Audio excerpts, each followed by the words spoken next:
teacher. I'm an aerial dancer.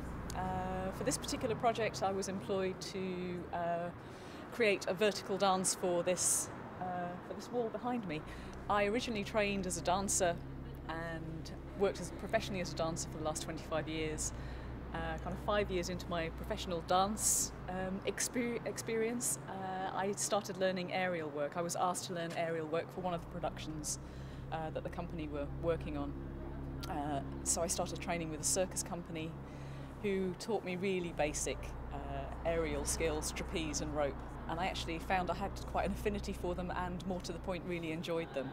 And kept in touch with the circus company and eventually ran away with the circus and did the traditional circus training, which is you learn as you go along, you learn on the road, which was fantastic. But I realised that whilst I really enjoyed the new circus skills that I was learning, I was really missing dancing. So then when I went back to dancing, I realised I was missing doing aerial work. Maybe I'm a little bit slow, but it took me a while to realise that actually I could do both. Perhaps I could find a way to be able to do dance and aerial and find an interesting marriage of the two that was kind of more than the sum of its parts. So for this particular building, actually our first challenge was how on earth we were going to get access to this building. That was a real difficulty. Just getting permission to actually get on the wall, because it's a listed building. They were really worried about their roof structure because it's quite a fragile roof structure.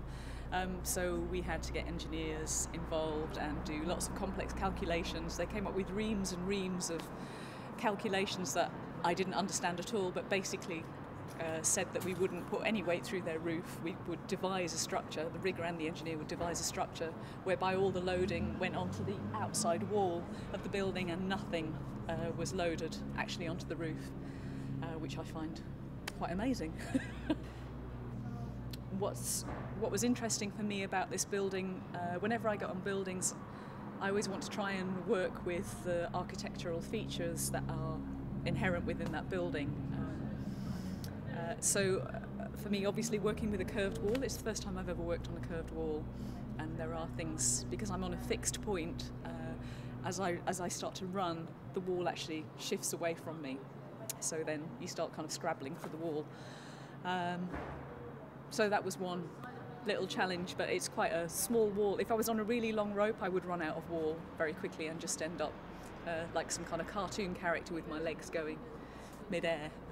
Because I'm on quite a short length of line, it's actually fine.